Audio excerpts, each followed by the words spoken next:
आपल्या सोबत विठ्ठल चांबारके सर आहेत. ह्या वर्षी सहसा मी म्हणजे लहानपणापासून म्हणजे तरुणपणापासून आम्ही ज्यावेळेस कॉलेजला असल्यापासून मी सरांना ओळखतो आणि आम्ही एकत्रित काम केलेले सर म्हणजे ते शाळेमध्ये विद्यार्थ्यांना शिकवतात देखील आणि अत्यंत चांगली आंब्याची शेती करतात.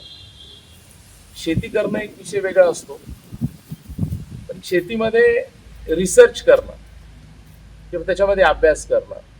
एक उदाहरण सांगतो.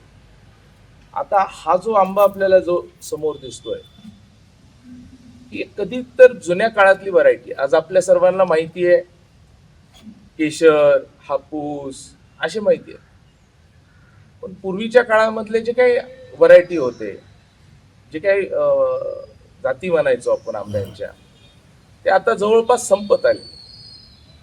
आमची चर्चा होत होती पूर्वी ज्यावेळेस आंबे उतरवायला यायचे तर आपण एका झाडाला 10,000 आंबे उतरायचे. आता 4 एकरची बाग असेल तर 4 एकरच्या बागेमध्ये 10,000 आंबे निघतात. मग अशा ह्या ज्या व्हरायटीज आहेत आता संपत चाललेत, पण अशा व्हरायटीला टिकवणं, राहणं आणि त्यांना परत पुढे घेऊन जाणं हे सर करतात. आणि ह्या वर्षी खरं तर निसर्गाचा फटका ह्या वर्षी आपल्या सर्वांनाच शेतकऱ्यांना बसला. गेल्या वर्षीपेक्षा 70% म्हणजे थंडीमध्ये असेल किंवा सनबर्न असेल. आता मी सर मला सांगत होते ह्याच्यामुळं फटका देखील शेतकऱ्यांना बसला. सर थोडं ह्या व्हरायटी बद्दल सांगताल का, काय वाटतं? नाही, आत्ताच बहिणी म्हटल्याप्रमाणे की रायवळ व्हरायटीज ज्या आहेत त्या आता नामशेष होत आहेत. सगळ्याला केशर खाऊन माहिती आहे किंवा मग हापूस माहिती आहे. वेगवेगळ्या ज्या शास्त्रज्ञांनी तयार केलेल्या व्हरायटीज आपण खातो, परंतु रायवळ व्हरायटीज कमी होत आहेत. जुनी मोठी झाडं जी आहेत ते आपण कापून टाकल्यामुळे त्यांची जी वेगळी चव आहे ती संपत चाललेली आहे.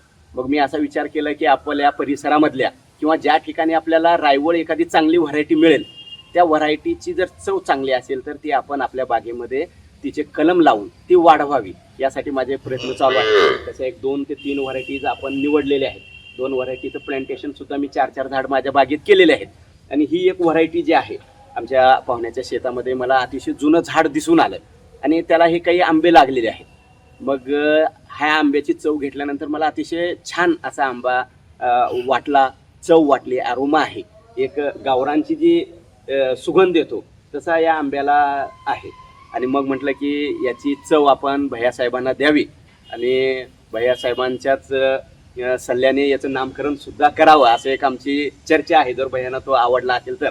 आणि खरं तर एक्झॉटिक व्हरायटीमध्ये कलर येत असतो, परंतु ही रायवळ अशी एक जात आहे, साईज 300-400 ग्रॅम पण होते आणि याला पण कलर येतो चांगला, दिसायला सुंदर आंबा आहे. तर मी भैयांनाची विनंती करतो की आपण याची चव घ्यावी. निश्चितच मला वाटेल की ही चव तुम्हाला आवडेल आणि जर तुमचा होकार असेल तर या व्हरायटीला आपण थोडंसं मोठ्या प्रमाणावर आपल्या बागेमध्ये या ठिकाणी लावूया. आपण सर्वांच्या साक्षीने या व्हरायटीची आज मी इथं कट करतो आणि चव घेऊया. होय, बघूया. हा आणि तो पूर्ण तरी हे आंबा म्हणजे 100% तयार नाहीये, 50-60% तयार आहे. सर आता हे कट करत असताना आजकाल आपण शहरी भागामध्ये बघतो किंवा आंबे ज्यावेळेस येतात, आता कधी मी मुंबईला गेल्यानंतर आंबे पाहतो, आंबे येतात दिसायला एकदम असे देखणे असतात, पण त्याचा जो सुगंध असतो तो कधी जाणवत नाही, ती चव जाणवत. आज इथं 2-4च आंबे आहेत, पण एक हातात आंबा घेतला तर जो मला असं वाटतं की हा जो सुगंध आहे आंब्याचा अजूनही आपल्या हातामध्ये तो सुगंध आहे. असं पाहिल्यानंतर घरी खोलीमध्ये आपण टाकलं की त्याचा सुगंध हे करतो. पण आता हे सुगंध नसण्याचं कारण काय? ते नैसर्गिक रीतीने जर आंबा पिकला किंवा आपण पिकवला तर त्याचा जो एक ॲरोमा आहे, सुगंध आहे, सगळीकडे दरवळतो. परंतु जर त्याला आता बरेच कार्बाईड युक्त आंबे बाजारामध्ये येतात आणि व्यापारी लोकांकडे तेवढा वेळ राहत नाही किंवा ते त्यांना काय चलतीवरचं ग्राहक करायचं राहतं, विकणे आणि निघून जाणे. तर तशामध्ये हे आंब्याला जे एक ओरिजिनल चव आहे ती येत नाही. फक्त वरचा रंग बघून पिवळा लोक आंबे खरेदी करतात आणि अशा अनेक गोष्टी आहेत. आता या आंब्याची चव आपण घेऊन पाहावी. निश्चितच आंबा आपल्याला आवडेल असं वाटतं मला. गर आहे, हा गर आहे, रसासाठी एकदम छान आंबा आहे. हा.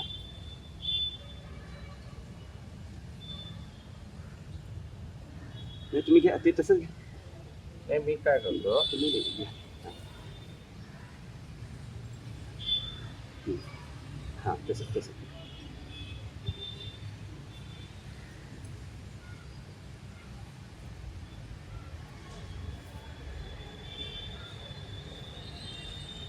ए राधा,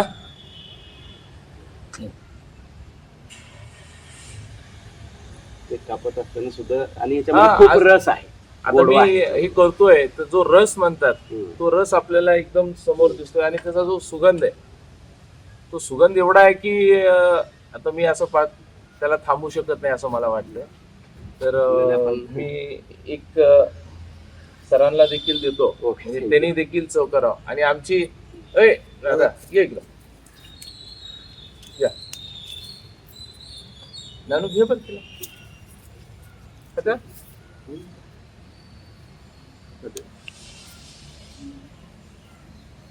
तिच्या नावाने पहिलं, आमच्या राधाच्या नावाने पहिला देतो. पहिला आंबा. हा, आणि त्याच्यानंतर दुसरा आम्ही घेऊ.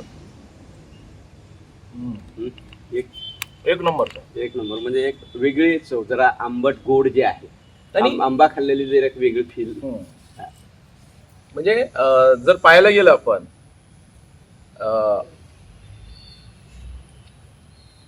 म्हणजे चवी सुगंध जेवढा आहे की सुगंधानेच पोट भरावं असं हे. आणि खास करून रसासाठी ही जात मला छान वाटते. रस अतिशय सुंदर आणि चांगला रस होतो. नाही ना, खाऊ बरं.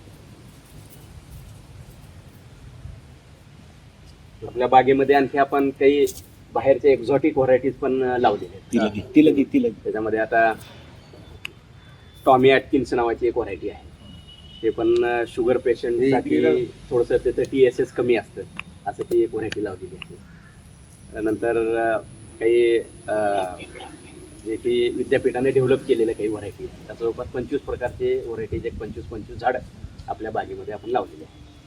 आणि त्याच्यासोबत हे मग रायवळचंही एक एक झाड लावावं असं एक चालू आहे. तर माझं सर्व तरुणांना सांगणं आहे, सर आहेत, सरांनी ज्या पद्धतीने एक चांगला विषय समोर आणला.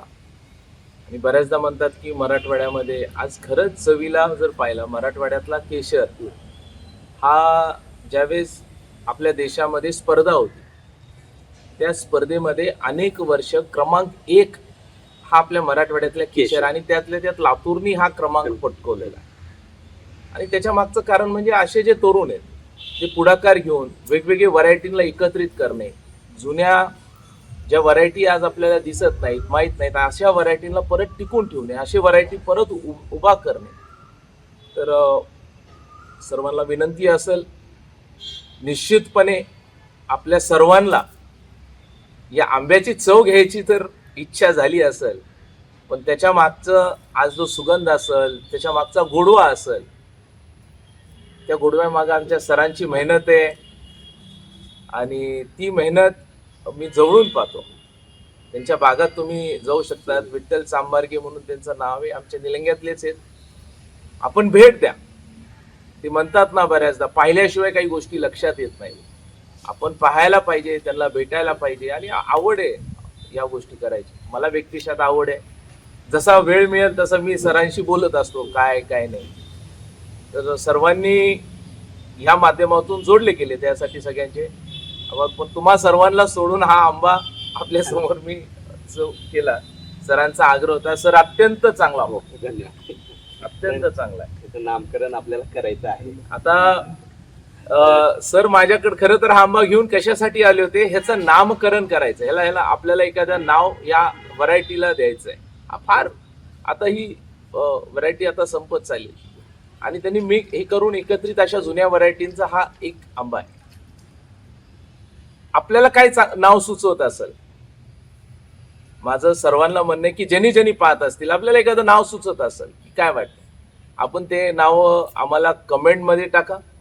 आम्ही सर्व बसून आणि आम्ही सर्वजण ज्यांना याची जास्त आवड असलेली अक्का, सगळी नावं आम्ही अक्कांच्या समोर ठेवू आणि त्याच्यातलं जे नाव, एखादं नाव निश्चित करून ह्या व्हरायटीला आपण या आंब्याला आपण त्या व्हरायटीला आपण ते नाव देऊ. आणि ही व्हरायटी अत्यंत रसासाठी, खाण्यासाठी चविष्ट एकदम, म्हणजे हातात घेतल्या घेतल्या एवढं पूर्ण रस उभा झाला. ही व्हरायटीला आपण पुढे डेव्हलप करूया. निश्चितपणे केशरी चांगला आहे, हापूस देखील चांगला आहे, पण आमचा हा मराठवाड्यातला देखील सुगंधित, चविष्ट अशी ही व्हरायटी आता आपल्याला भविष्यात निर्माण करायची आहे. धन्यवाद.